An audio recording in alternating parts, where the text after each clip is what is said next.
Yeah, it's funny how the word metaverse has become such a boomer word. Just in the few hours since I did my presentation and then Facebook recently announced Meta, well, that's just how it works. And we're already discussing rebranding to Web3 or something else. So really the purpose of sort of this presentation, I decided to keep it more non-technical, is to take a step back and really connect the dots between sort of first defining, what the metaverse is, especially in relation to Web3 and NFTs, and then sort of, also analyze what's driving the growth as we know it, take a historical lens, and I also have, a little surprise at the end in terms of what we're doing in terms of our future direction to sort of drive access to this metaverse forward. So this is just, sort of an open discussion really between me and, a lot of y'all who I assume are a core aspect of our community. And I think it's also refreshing. We've had conferences from BDC Miami, we've had Mainnet Masari, but it's definitely nice to be sort of in the comfort of Eat Maxis all the time. So I'm very excited to be here. A little bit about myself, just for context. My name is Abby.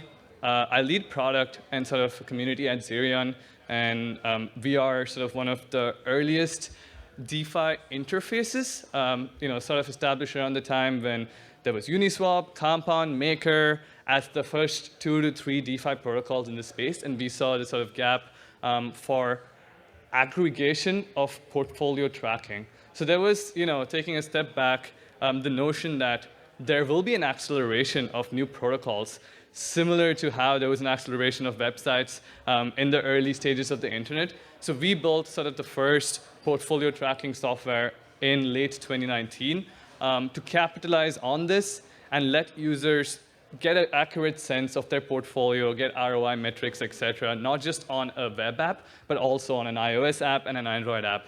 And I'm based in San Francisco at the moment, and sort of my past experience in this space has really been starting with NFTs in 2017, along with the teams at OpenSea and Rarebits back then.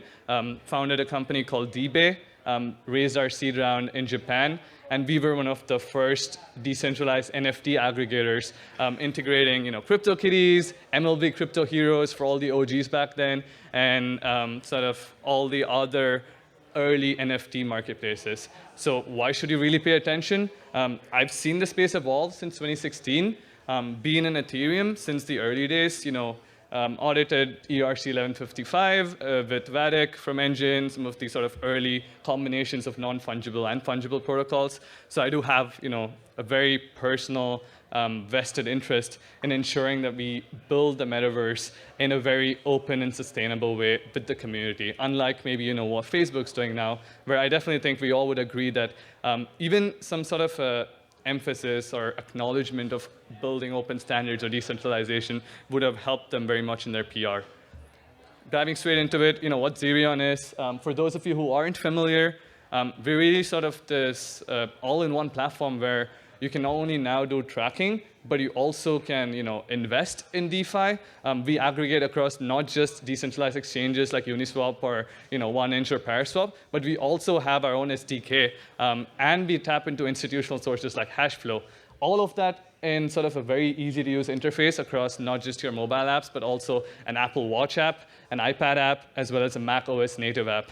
And an example of how the trading aggregation works is, for Wire and Vaults, for example, if it's cheaper to mint on Wire and Vaults rather than actually aggregate and trade through a liquidity pool, we do that, everything under the hood, without you needing to really know what the crypto sort of is underneath. So most of our users are really retail-focused users. The average number of times a user opens our app is 14 times a day. We have around 300,000 monthly active users as of now. And I think the focus for us now is to really scale from where we are to sort of being this portal to the metaverse. And we shy away from using portal too much because we think words like portal or gateways are more sort of centralized and closed in nature. So for us, it's really about being this, entry point to the normies, as we'd call, getting into crypto.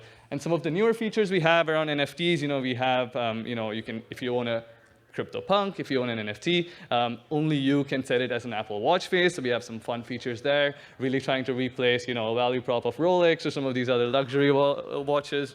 And we also have, custom widgets. We're coming out with floor prices and a multi-chain and sort of layer 2 native experience within the app. And right after this, for those of you, who also use Solana, use Optimism, Arbitrum, have your funds across all chains, we actually just released on beta. If you sort of join our Discord, you can try out our beta across all your different chains. And I think that's going to be a game changer. So first, I think just diving straight into this, what is the metaverse? In our definition, it's really the convergence of sort of like the gaming, the social, and the financial elements of everything that we do on the internet or the Web3 layer of value, as we call it. And I think sort of like the 3 core parts here are the DeFi, or the sort of decentralized Wall Street, as we like to call it on crypto Twitter. You have the NFTs, or the decentralized Hollywood, increasingly also becoming sort of wider, encompassing into digital assets as well as property rights, and sort of the end game there seems to be really NFTs being the sort of bridge between Web3 and the metaverse, in terms of the metaverse having the layer of value in the form of NFTs, or non-fungible tokens. And then you have DAOs forming the third element, and I think we had a great masterclass really on DAOs and sort of why they are the next logical step in human coordination of resources, and not just resources, but also really just having and scrapping elements of what made traditional corporations more bureaucratic, and now sort of having everything on chain and really in a very efficient manner. And diving a little deeper into this definition, for all the designers out there, I apologize in advance for all the fonts and the colors that you'd see probably varying. Did this quickly in a flight.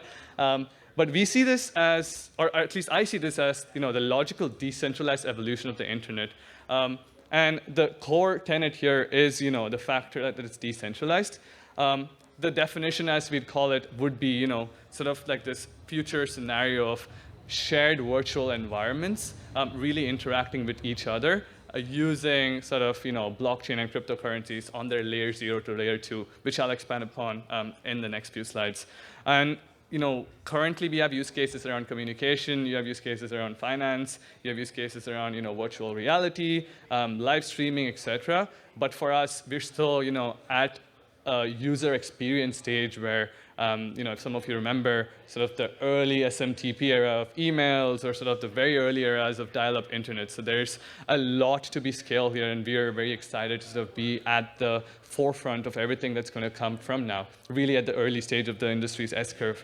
And I think the key factors here that I see are really driving the growth of the metaverse sort of in a feedback loop, as we all know, are the demand, the software, and the hardware. And just numbers for the demand, for example, depending on if you use DeFi Pulse or DeFi Llama or sort of whatever chains you factor in, we are at over $200 billion of total value locked in DeFi. We've had virtual metaverse events. Travis Scott had over 27 million attendees for his Fortnite concert. There's over 3 billion gamers globally, which is sort of, almost half of the world at this point. So we're really seeing demand reaching a point where there is a necessity for sort of supply in the industry and the rest of the operators as well as the investors to catch up. And that is where you get to the software. And for software, akin to sort of what code is in traditional internet, you have engines in the virtual metaverse, and this would be sort of Epic, Unreal, or the behemoth sort of, building interoperable 3D virtual worlds and environments where you can actually build. And then in finance, you have smart contract layer protocols that are, doing everything we've seen to sort of build this feedback loop, coming to sort of, the stage we are right now from little less than $1 billion in total value locked when I joined DeFi. And lastly, we have hardware. And I think this is the one that's still to be leveraged. You have, fragmented ecosystems where, Facebook has their VR. You have HTC's Vive. You have sort of other layers that would make you enter the metaverse. But this is sort of an aspect of the metaverse that I think will only reach a total addressable market that's large enough in the next 5 to 10 years. And now that we've sort of seen what the metaverse is, I think the concept of Web3 is a subset within the metaverse where it's important to sort of see the evolution from the first generation, second generation, and the third generation. Key elements of how the first generation of web, for example, were that Web 1 was stateless. That meant that you didn't really have data that could be owned. It was still decentralized, but you couldn't make money or you couldn't retain profits on it. So if the sort of earliest developers of Web 1 protocols, we're talking about HTTP for internet, SMTP for email, SMS for text messaging, if they could capture value to the same way that Web 3 protocols do, it would have been completely different. But that is just the nature of how Web 1 was in terms of if you just distinguish it into 3 different boxes. You have aggregators, you have the suppliers, and the consumers. Web 1 was really all about neither of these 3 boxes really having any sort of value capture. And then you had the smart group of sort of Web 2 entrepreneurs coming about and realizing that, they could actually capture the aggregator element of everything that Web 1 had built in terms of infrastructure. And that's when you had sort of Web 2 come in, which was more centralized, which was not stateless anymore, where your data and sort of your actual, use cases as well as your, sort of patterns were the ones that made these platforms more powerful in the first place. And because of that, we have now, consumers as well as the suppliers really losing out and aggregators having all the value capture. So a common misconception really in the industry is that Web3 is really about sort of like, building everything from the ground up and changing everything as we know it through crypto or the Internet of Value. But I really think it's just a transfer now from the aggregators not having power to sort of that trickling down to the consumers and the suppliers. And the difference is also that now we're again sort of, stateless in terms of like you own your data. And the other factors that I mentioned earlier, we're still decentralized. Protocols aggregate value. And it's a completely sort of different bottom-up layer of aggregation. And I think why understanding this transition is important, even for folks deep into the space, is that it gives you a better glimpse of, sort of A, what makes Web3 different, and B, where we'll go from here. So what makes Web3 different? What I mentioned earlier regarding the layer 0 to layer 2 stack, I think it's really about sort of the underlying protocol layer that now we use to capture value directly to consumers and suppliers. And as you can see in this diagram, this is by Packy McCormick. If you don't follow him already, great newsletter. He sort of describes how we've had teams like Teller talk with our Oracle layer. We've had storage systems. We've had other sort of layer 1 protocols, layer 0 protocols, and we've also had sort of like the underlying layer 0 and layer 1 blockchains, including Ethereum and Bitcoin, capture the value. So for me, I think what makes Web3 different is really this, that we built on top of Web 2, which was sort of the layer 3 and layer 4 stack, using a different base of sort of aggregating this value, where the value doesn't go to the centralized sort of intermediaries.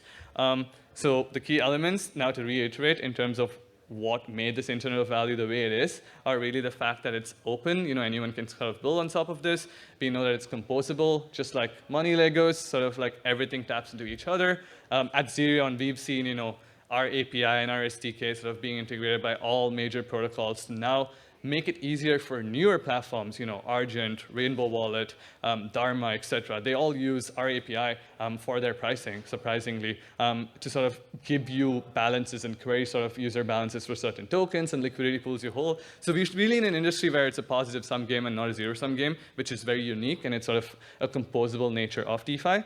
And the fact that it's permissionless and trustless, I need not explain further here in terms of what this works like. Last 2 frameworks that I really like is, sort of the prisoner's dilemma framework.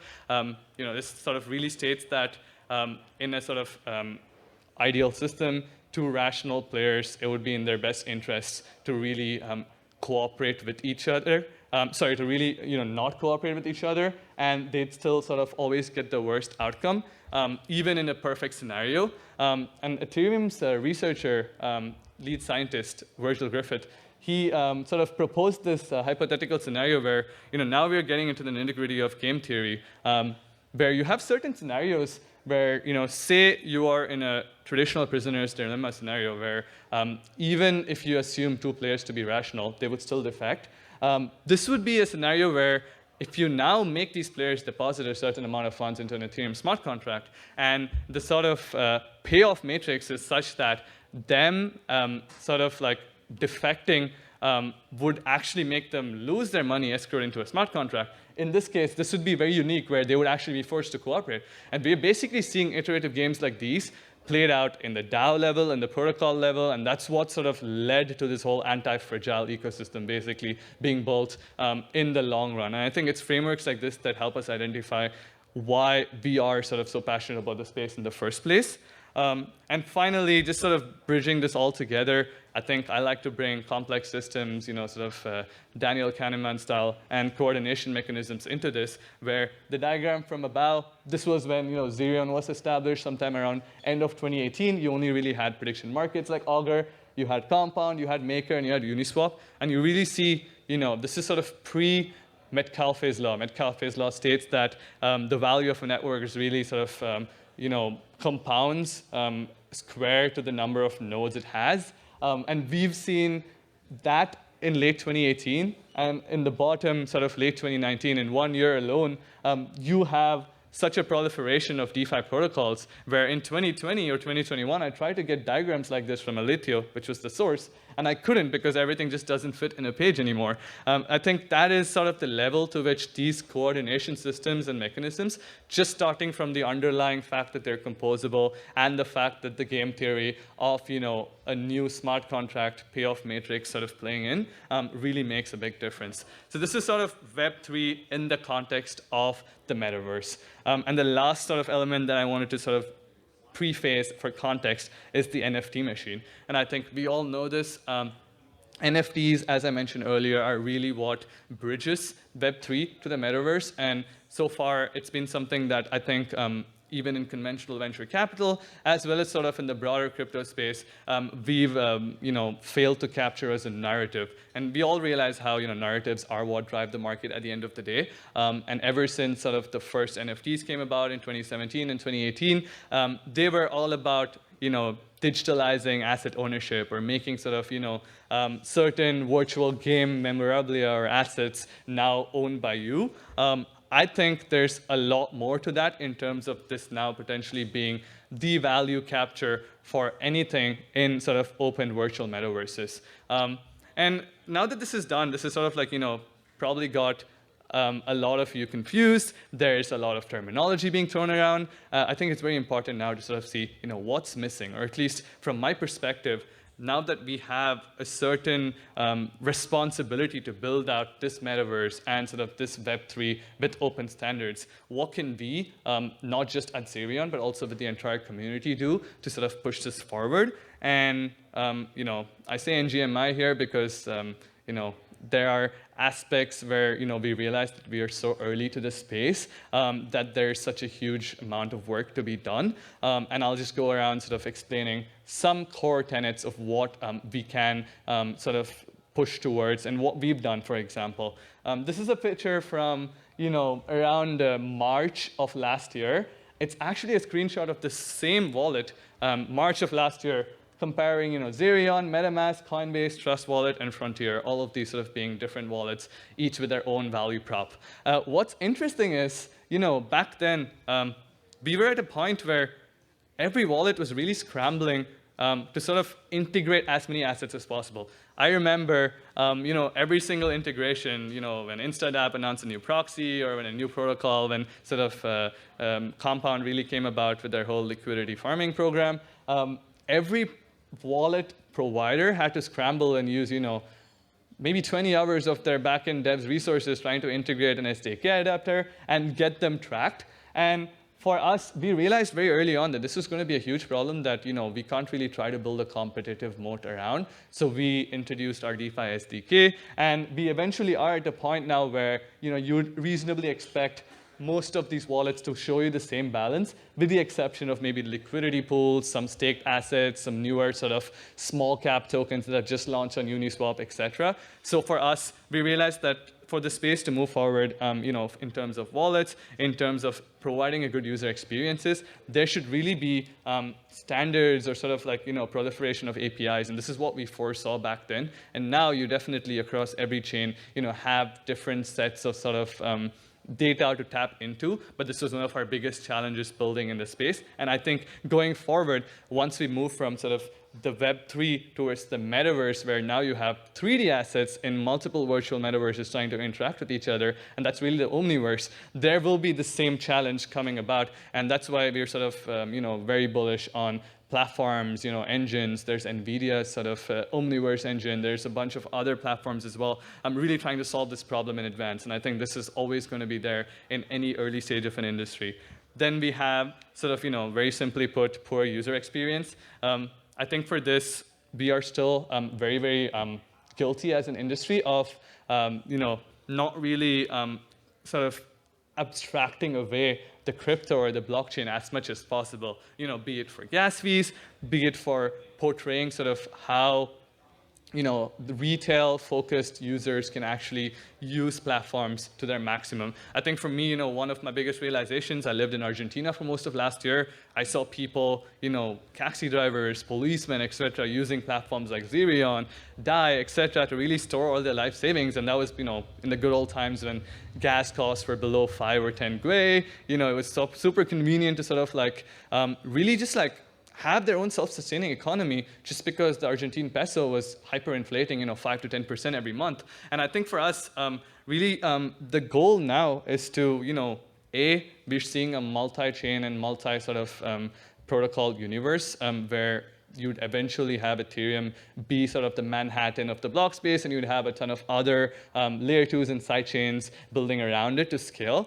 But while we do all of that on the technical side, I think it's very important to sort of ensure that the user experience we provide also is very much sort of like built with both the ethics of how we build the user experience in mind, as well as the simplicity of how the user actually sort of accesses that. And along with this, it's very much, I think helpful to say that in Web3, you're not going to win if you're not privacy focused. And when I say privacy focused, I don't just mean that you connect your wallet and you're good, but it's also in terms of how you collect user data. One of the biggest questions we get asked is, most users in Zerion, pretty much connect all their wallets across all their different sort of, wallet types that they own. The average number of wallets that people connect are over 5 for us. So if you're a DGen with a hardware wallet, you have multiple sort of, MetaMask, hot wallets, and you even have like a, mobile wallet like Rainbow. For us, we, have no way to cross-associate these wallet addresses. We don't even have Google Analytics. We de-Googled recently, and I think it's not more for me to showcase what we've done, but more for the industry as a whole, given we've had many players sort of, maybe not have the same ethos in mind, to sort of always build with that at their forefront. And I think the other really important factor, and this is sort of something I just quickly added, given the sort of newer players, Web2 players also getting into the metaverse, I think the difference in the long run, we have players like Epic, Unreal, Unity, Facebook, et cetera, really having the power to shift entire sort of narratives and momentums in the market that open versus closed metaverse, that is the true difference between sort of like a true anarchist paradise as you'd really ideally want it, versus sort of like, really Web 2, but 2.0 in terms of hidden corporate fascism. And I don't need to go too deep into this, but the metaverse, as we sort of would want to see, is really sort of the open metaverse. And in this case, there are a lot of standards to be built. And I think there's definitely sort of like, this would be one of the key challenges there. And finally, really just like, this is more of a criticism and less of a challenge, but we've seen, this is sort of the standard flow of how the NFT hype cycle happens. You have a little Discord server or a little group of people coming together with an idea or a concept to sort of, really build something that they see would be well received by the market or has some sort of narrative value or community value. You sort of have some FOMO builds. This is really the classic flywheel where then you have, the OpenSea or variable pump, you have floor prices increase, and over time that really becomes sort of like an OG crypto project. And you've had, this happen in multiple qualitative as well as sort of characteristic differences for different projects. You've had projects in 2017 and 2018 sort of get revived from the dead. You've had EtherRocks, CryptoPunks, etc. But you also have a lot of the newer projects really using this classic framework. And for me, upon first glance, it seems like this is cool. Like it looks like this is the standard framework you use, and if you follow this, your project will be successful. But I think what you fail to ignore is community there, and I'll be like going a little deeper there in terms of like how really on surface everything here that you see is more or less just the underlying structure, but what should be really done is community and a few other aspects that you need to focus on. So we've talked about these factors so far. So what can both us as well as the entire ecosystem do for everything that's missing here? I think community is really sort of first the engine powering any flywheel, specifically the NFT flywheel. And if you have participation, rewards, support, etc., that is something that you can only build from the ground up. I can quickly go to like our sort of final plans for the wallet. We are actually releasing, we first of all realized that what unlocks sort of everything here is the wallet, and the wallet often acts as the entry or the gateway to sort of any user doing anything in the metaverse, and it should be multi-protocol, it should be accessible, and it should be sort of something that's plug and playable. So both at Zerion as well as a lot of our sort of friendly competitors, I think we're all really moving towards building the best wallet experience possible. And we realized that the existing players, all kudos to them for sort of doing everything they've done, are simply not ready for mainstream adoption in terms of their actual user interface as well as the sort of like support they have, both in terms of the interfaces they support or the platforms they support, as well as into the sort of standards in which they were built, either sort of being closed source or being in certain sort of direction. And so for us, this is something that I actually wanted to share, give you guys a early sort of, sign up beta access where, we're releasing not just sort of a chain agnostic platform across all chains and, including Solana, which you can't see sort of the logo there for, but we're actually also building, a sort of secure wallet with some very new features that you'd not see with any wallets currently. And this is taking things like social recovery and taking things like sort of wallet rewards to a new sort of standard. And finally, sort of in terms of giving users, especially newbie users, a direct path to sort of Web3 as well as the entire metaverse, with sort of both a Wallet Connect integration as well as a native browser. This would be something that really helps users, transition from a very clunky traditional wallet experience to something that's very intuitive and that's very sort of native for Web3.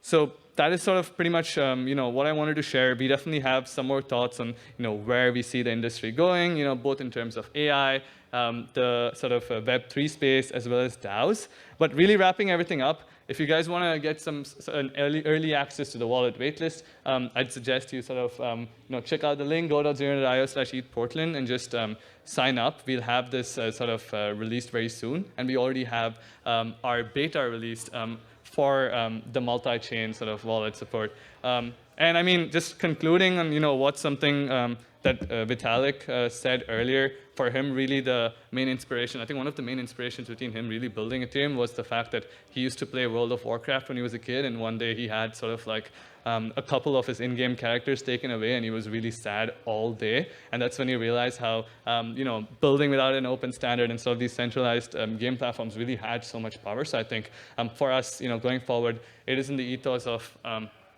both supporting other platforms and players in terms of this being, really collusion and not competition, as well as in terms of really, building and not really worrying much about market fundamentals, but just always being a builder. I think these are two tenets that we always try to focus on, and I'm super excited to see, where the next few years take us. Thank you.